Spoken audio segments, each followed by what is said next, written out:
in the market, we have obviously when I think to trade, and obviously this is just my little opinion, to trade Forex well these days, when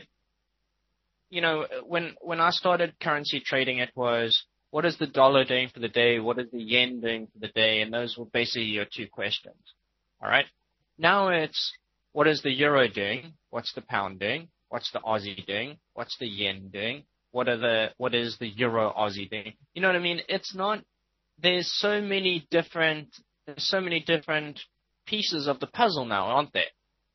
So to trade the euro, you need to know what's happening with euro pound, euro news, maybe euro Aussie, and maybe even the pound itself, right? So it's not as, even if you just, I read a lot where folks are saying, well, I want to start trading, but I think I'm just going to trade the euro.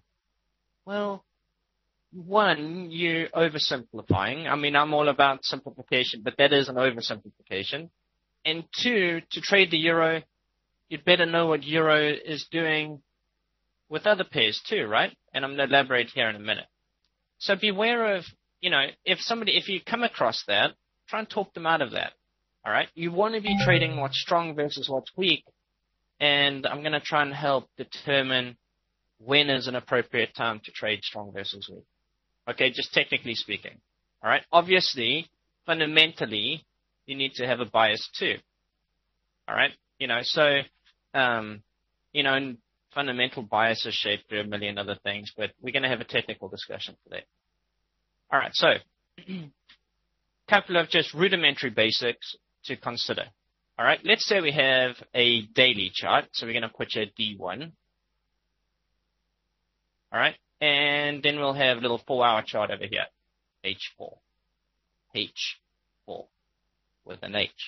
All right, so let's say we have our little daily chart, and, we'll go over the raw basics here. Price has been going up, breaks at a level, comes back to it, makes a little double bottom there, breaks up, etc. Okay?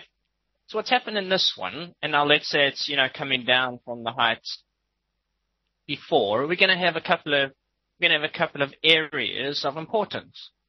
All right? So this would be a support zone, being that price is above it. And like I said, I'm going over just rank basics, yeah? Okay, and this would be our resistance zone. Let's just assume that, this was a tough area here at the top.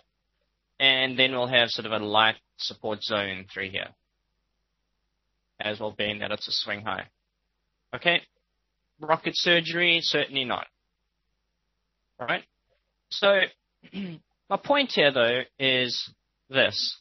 It's very easy to go on the charts and spot visual support and resistance, is it not? Very easy. Actually, I should take that back. It may not be as easy as one of the things. It takes a little bit of practice to work out these sort of turning point zones. You guys are very quiet today, by the way. But I think what's more important, though, is understanding how price acts around these certain areas. All right? So if one narrows this down to a 4-hour chart, okay, we're going to have something like that. So let's say, for instance, that price breaks down here, retests that little zone, and pushes down to our support area. Okay. Now, what could we expect from this? What could we expect? So now we're saying to ourselves, right, is this going down or is it going up? Because we obviously had sellers. This might have been a big sort of sell area of the drop. And now we're likely to encounter buyers, aren't we? Likely to. Right? I think that's a fair assessment. It was resistance, it was support, double bottom before.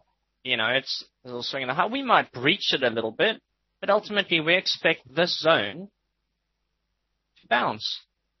So we expect this price action on a daily chart. Expect it. All right. So we can do one of two things here. We can plan to trade around that scenario. Okay. So therefore we're anticipating what's going to happen in the market. And then 2, we can watch shorter term stuff to make sure that that makes sense. Okay, so, when prices traveling down there, making it to the low lows and low highs on the 4-hour, we might start looking for clues that this is about to change. And then you can put time of day into that clue. So let's say it's happening, let's say we have something like this on the 4-hour. So this level here is this level here. So let's say it's bounced on the 4-hour.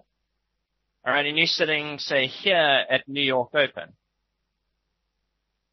New York Open. Is this a good buying scenario? No. However, it's bounced off support. So let's say New York chases it down, and then Asia is sitting at a higher low at the daily support. Yeah, it's probably a fantastic buying opportunity. And then it bounces, makes it a higher low. And then say London comes in and continues it. Is that not typical price action, right? We have a daily area of support, and I'm using my hands to illustrate this, which is funky because you can't see me.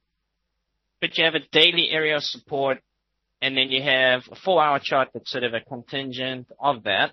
So now you have the smaller building block, and this is where the fractal comes in, the self-similar smaller building block of the larger whole. All right?